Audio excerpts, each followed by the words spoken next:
everybody, to Cinema Royale, the official podcast of punchdrunkcritics.com. I am Travis Hobson, and as you can tell from my background, as always, we are talking Scream 6. This one came out pretty quick compared to some of the other ones. The Scream was just, a year or two ago? Joining me to talk about it is my man, Eddie Pasa. What's up, Eddie? How you doing, man? Doing okay, man. How are you, Travis? Thanks for having me on here. Absolutely, man. Good. And I wanted to have someone, and maybe I'm wrong, but my gut tells me that you are probably more into Scream than I am. Everybody knows I am not the biggest horror guy. I have some that I like, and Scream has never been my favorite franchise. So I wanted to have somebody that I feel probably has more of an interest in the franchise than I do on the show to talk about this one. And this one, which the directors, Radio Silence, have been boasting will be the most violent of the franchise yet, the most violent Ghostface ever. The plot takes the characters to New York City. So you got Sam and Tara, the sisters who were introduced in the last Scream film, are together, and they're now in New York City trying to move on. And of course, a new Ghostface emerges because there will always be a Ghostface. Ghostface is eternal. Right? There'll always be somebody willing to pick up the reins and put on the mask and be Ghostface. And there's a part of me that's fascinated by that. And I feel like Scream has really earned its lore, right? So like this movie, I think probably more than any other films, really uses its backstory and its history, its mythology to create a new mystery. The other ones, you got your rules. This one has its rules too. They all have their rules. This one now introduces a little bit more cynical stuff about horror franchises and so forth and so forth. But in terms of using the lore to create a new mystery, I feel like this one does one of the better jobs. Like, I feel like it's a lot of lip service in some of the other Scream movies. But this one, I think, does a really good job of using the background to create something different. So I really enjoyed this, and I found myself liking this a lot more than I thought I was going to, and it genuinely shocked me. From the opening kill alone, there's always the opening kill in every Scream with a famous person getting sliced and diced. From that, it always sets a tone for the movie, and it really did for this one because it was probably the most violent intro I think the franchise has had, and the movie is by far the bloodiest, and it actually stunned me, which is not easy to do. But Eddie, like I said, what do you think about Scream 6, man? Scream 6. I enjoyed it. I mean, I enjoyed it. It was at its very base, it entertains. It honestly takes off at 100 miles an hour and does not stop. Yeah. And that's because, yes, you can rely on the backstories. You can rely on the established lore of the previous 5 films. So Radio Silence and the writers use that to their advantage. However, once I left the screen, when I left the screening, I was in a pretty good mood about it. But then I started to notice some not you inconsistent. Didn't start thinking about it, did you? You didn't start thinking about the movie. Oh, come on, that was your mistake. But here's the thing: even with something like Friday the 13th, the 2009 Friday the 13th, you can still. Oh, I loved it. That's the thing. It like even though I think about it after the film, I still enjoy it. I still watch it, and I'll definitely watch this one. I mean, no problem. This one's a decent movie, but without getting into spoilers. Yes, there are, as you said, the lip service to the other movies, the callbacks. They start to take a little bit too much precedence to the point where the entire plot and the story are lifted almost straight out of one of the previous films, and that kind of rubbed me the wrong way. Really, that's interesting. No, keep going. But the performances are good. The performances are good. The filmmaking is fine. It's just when you start to rely on the same thing. I mean, yeah, you're not. There's a fine line between expecting the same, the same vibe of a movie that matches the rest of the franchise, yeah, and wanting something new. And I feel like we got Rise of Skywalker with this one. Ooh, that's like the worst possible comparison you can use for me, because I despise that movie, and I'm like, wow, that's like a nut shot.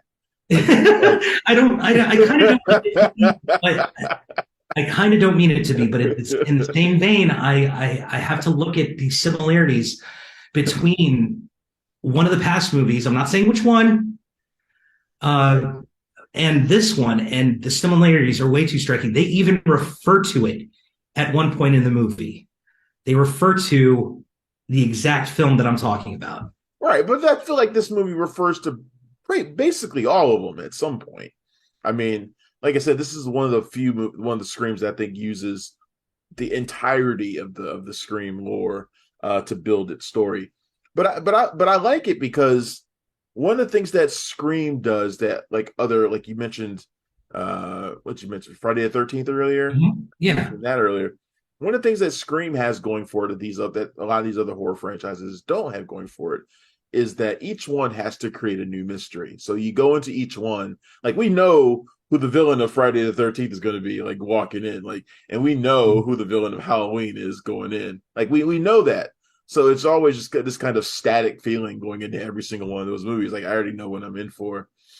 With each Scream movie has to create a new mystery and make one that is as compelling as the last. And look, that's a difficult task. You don't expect them to always be able to pull that off.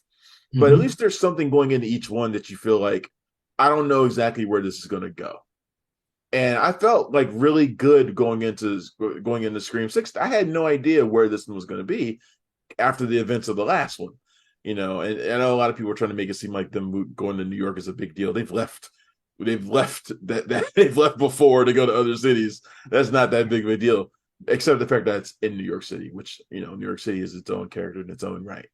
But yeah, but it's like, for me, I thought the mystery that they created here was, they did a good job of making it obvious, but not too obvious. Like, there's an actor who's in this movie who, as soon as you see him, you're like, well, that person's obviously the bad guy. And it's like, because that person who he has to be the bad guy.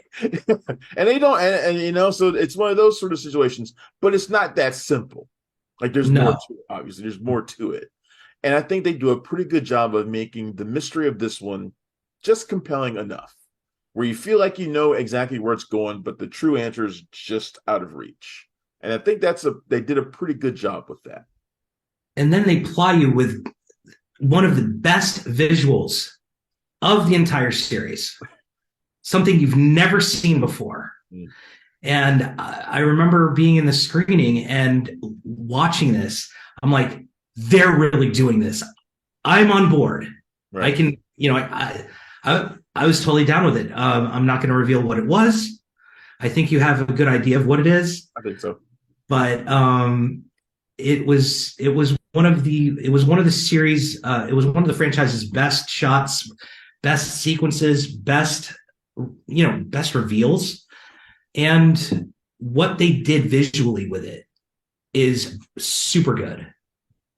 What did you think about let's talk about some of the characters that are in this one. So you got the return of Melissa Barrera and Jenna Ortega as Sam and Tara, the sisters.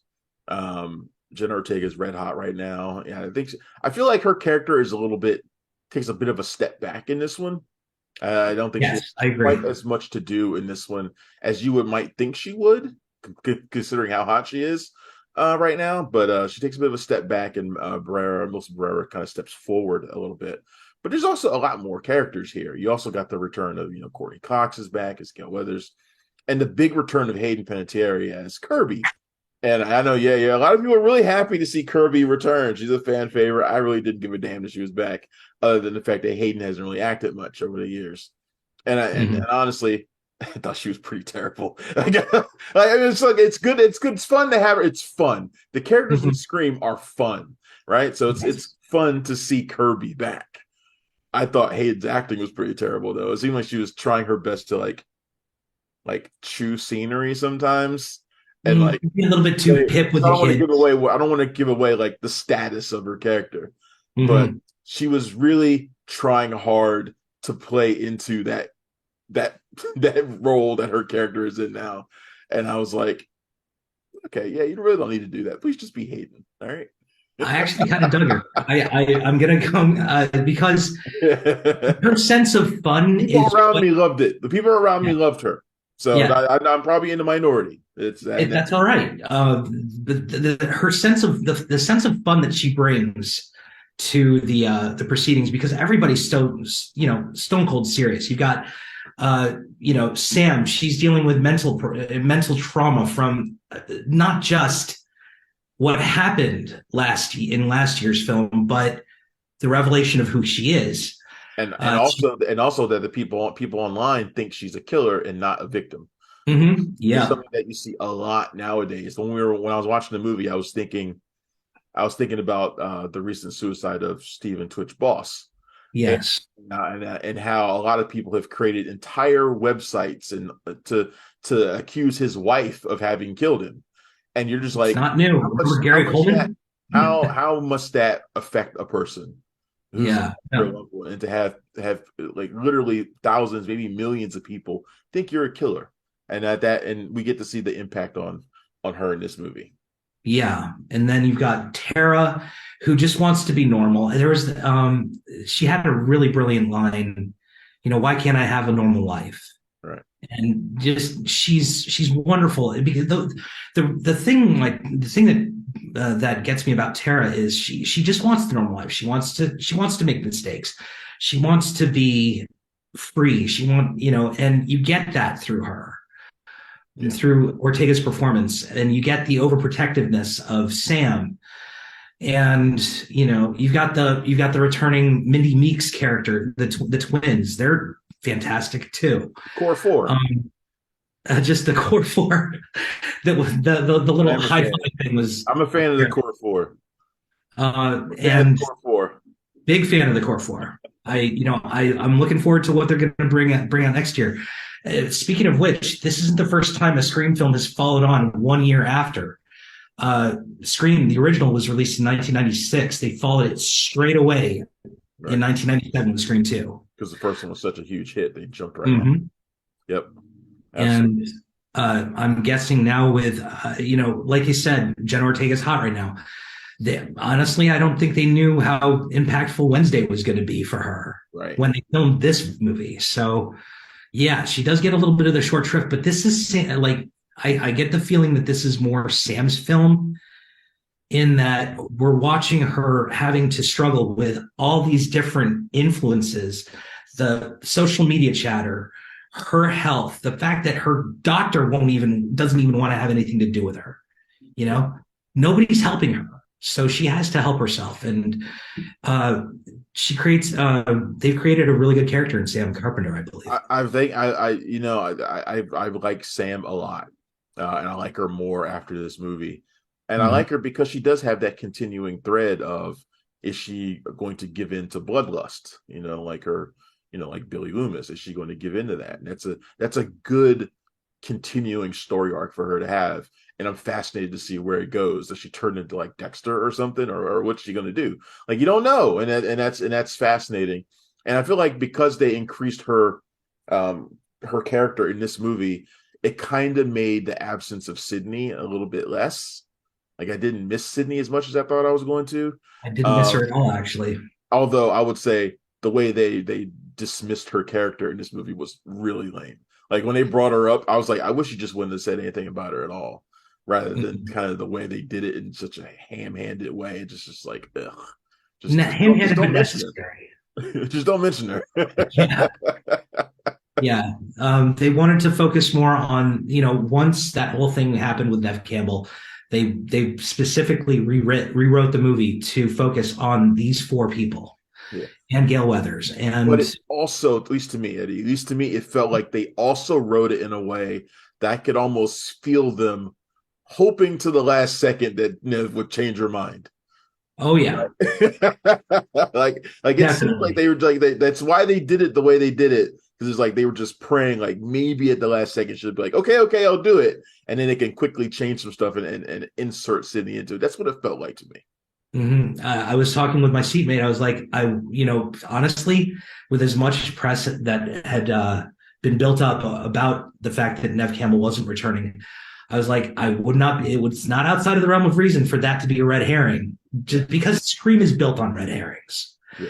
and taking it into the real life arena might be a step. It might have been a step that they might have taken to really get the audience involved, but no, they didn't. Yeah. And look, Scream isn't going anywhere. And as we've seen with Kirby, characters can come and go. Characters can always come back. So you never know. We might see Sidney again. In fact, I'm almost certain that we will someday. We will see Sidney again being stalked by Ghostface. Let me pick your brain a second. Do you remember the first film, 1996? Yeah. Do you remember how we left Matthew Lillard's character, Stu Macher, Yes. with a TV on top of his head? Yeah. You heard him go, I don't think he's dead. There's some part of me that thinks he's not dead, but I could be wrong. And usually am. But I wish, honestly, Matthew Lillard, I'd love to see him again in this franchise. When they finally do, here's my thing. And I was trying to explain it to our friend Lauren Bradshaw on the way out. And I was like, look, Scream's going to go on, but there will eventually be a last one. There will eventually be one that'll end it, and then maybe they'll reboot it somewhere down the line, but there will be a last one. And at some point, I always go back to the lines like, you play the hero long enough to see yourself become the villain. And I feel like these Scream movies, at some point, we're going to see somebody that and they even tease it in this movie. We're going to see somebody that we love as a legacy character do something really awful and maybe even become the Ghostface. I feel like that's the only way it can end, when they finally come to the end. But like I said, I don't want to say too much more than that. I kind of want to see that happen, man. I actually do want to see it happen. There are certain characters I want to see do that. I want to see become the bad guy. I want to see that happen. So, but we can hope. Yeah, we can hope. I love this one. I would actually go see it again. In fact, I probably will with some friends who have not had a chance to see it yet. I think Radio Silence, I hope they come back to if they do another one, which I assume they will. I hope they keep. It's already in the planning stages. Is it? Yeah. But maybe it is. But either way, I want them to keep coming back and keep doing them, because I think they're doing a really great job of giving these new Scream movies their own identity, while playing with the details of the previous films. And like I said, this one is the most violent by far, and I hope they keep that up, because I'm sick and tired of PG-13 horror movies. I hate them. I had fun with Megan, but I was also annoyed as shit by how offensive it wasn't. It was sanitized. Have you seen the unrated cut of that?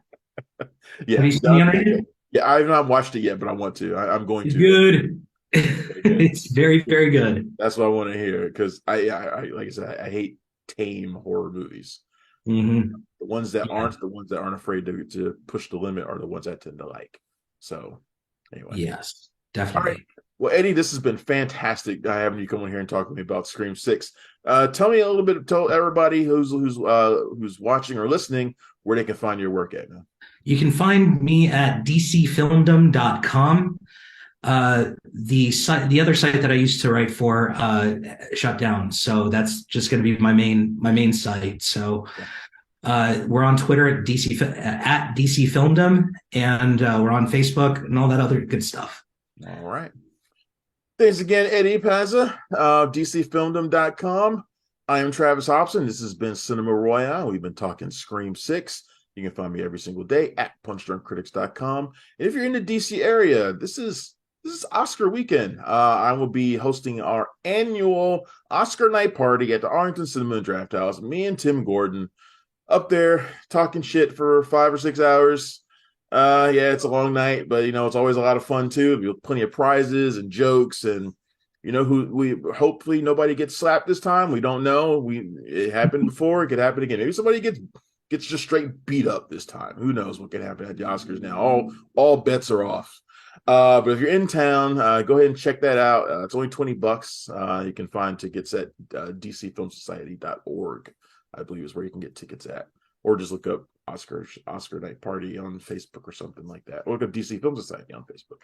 Anywhere, it's easy to find if you're in the DC area. That's it. Thanks for tuning in. I will see you next week. Goodbye. Thanks for checking out the show. If you like what we're laying down, please subscribe to our channel and click the bell to receive notifications for all of our latest stuff.